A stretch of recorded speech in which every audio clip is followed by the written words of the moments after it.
Buenos días o tardes, profesor y compañeros del Quinto San Marcos. El día de hoy voy a exponer sobre el presidente Óscar Benavides Larrea.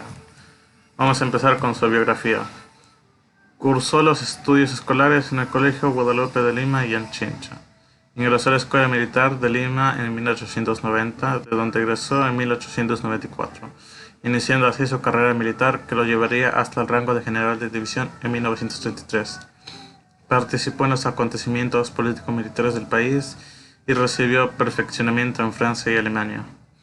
En el conflicto con Colombia, iniciado en 1911, tuvo acción distinguida en el combate de la Pedrera, orillas del río Caquetá, haciendo huir a los invasores. Destituyó al presidente Guillermo Brinkhorst en 1914 y fue nombrado presidente provisorio, cargo que ejerció hasta 1915. En ese primer corto mandato enfrentó con éxito el problema monetario, estableciendo el papel moneda. Luego de entregar el poder a José Paz de Barreda, pasó a Europa donde ejerció funciones diplomáticas. Al inaugurarse la dictadura de Augusto B. Leguía en 1919, volvió al Perú pero fue deportado, pasando otra vez a Europa aunque continuó conspirando contra Leguía. Cuando este fue derrocado por Luis Miguel Sánchez Serra en 1930, volvió al Perú pero retornó a Europa ese mismo año, pasando a ejercer funciones diplomáticas en España e Inglaterra.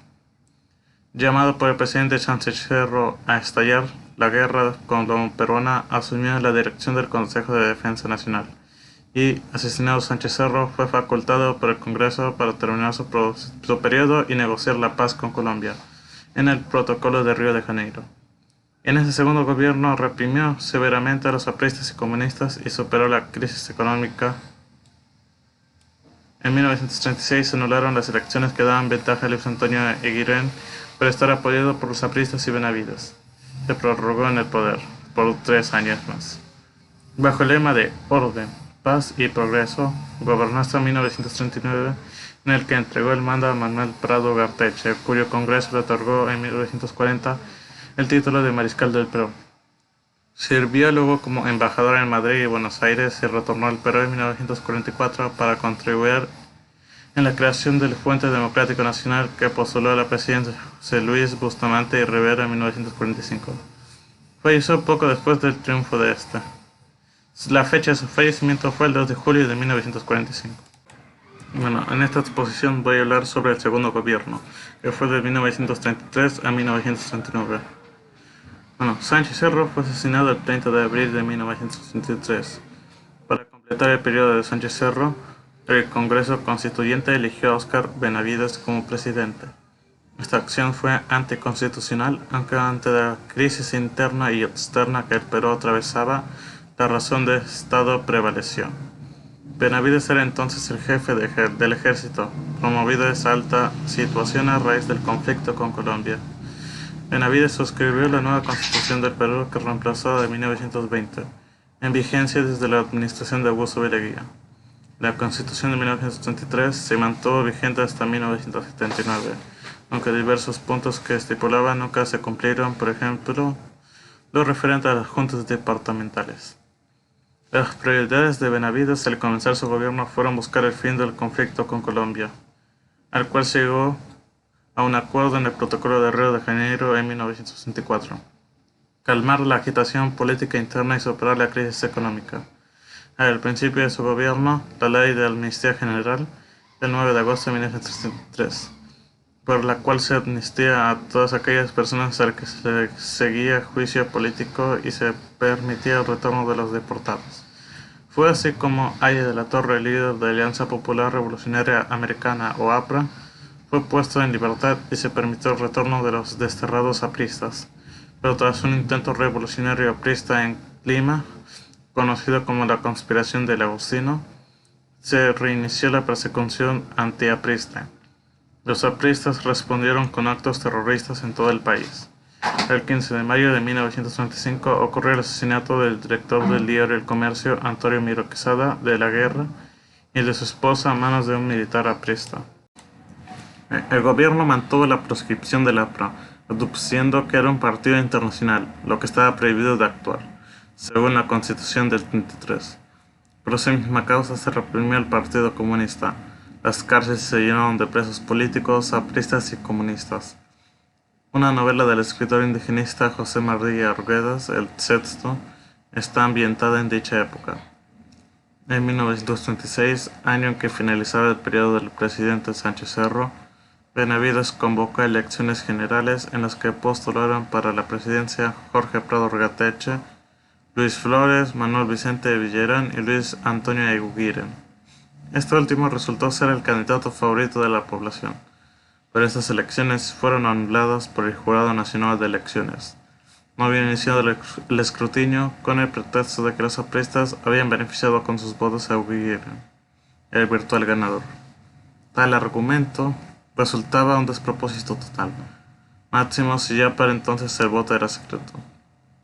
Consultado el Congreso, este decidió que Benavides extendiera su mandato por 3 años más hasta 1939 y por añadidura le otorgó la facultad de legislar. Benavides gobernó bajo el lema de orden, paz y trabajo, contando con respaldo del ejército y de la oligarquía. Sin embargo, en el último tramo de su mandato se hizo notorio el hastío de la población. El 19 de febrero de 1939, mientras Benavides se hallaba de excursión en Pisco, se reveló su ministro de Gobierno y segundo vicepresidente, general Antonio Rodríguez Ramírez, quien ocupó el Palacio de Gobierno.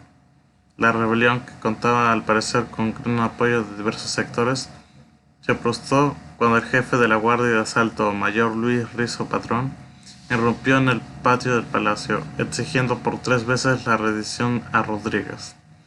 Este se abalanzó sobre Rizo Patrón, quien lo ametralló en el acto, matándolo. Fracasó así la intentona golpista. Benavides se salvó, pero comprendió entonces que era contraproducente mantenerse en el poder.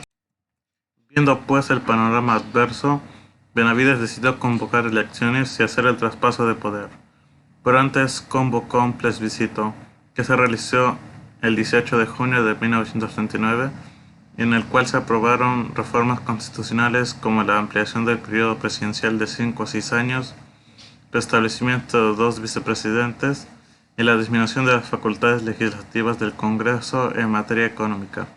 Su intención era robustecer el poder ejecutivo en desmedro del legislativo.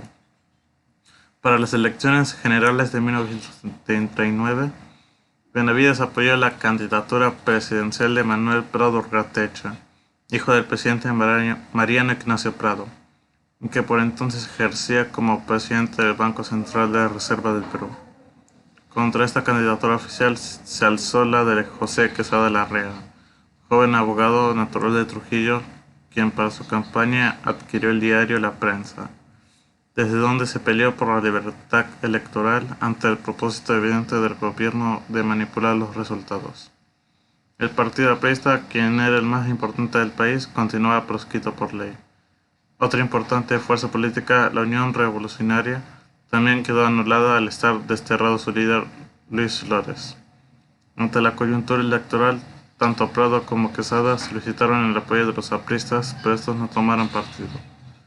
Hechos por los escrutinios, Manuel Prado resultó vencedor. Con enorme ventaja, se habló de fraude masivo.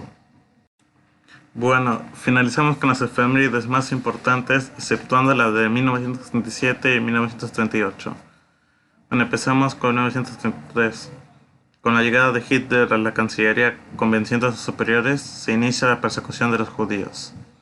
En 1934, la Revolución de 1934 o Huelga General Revolucionaria en España de 1934. En 1935, nace Elvis Presley, conocido mundialmente e icono cultural del siglo XX, llamado el rey del rock and roll. En 1936, los Juegos Olímpicos de Berlín en el periodo del Tercer Reich. Y en 1939 se inicia la Segunda Guerra Mundial con la invasión a Polonia. Muchas gracias.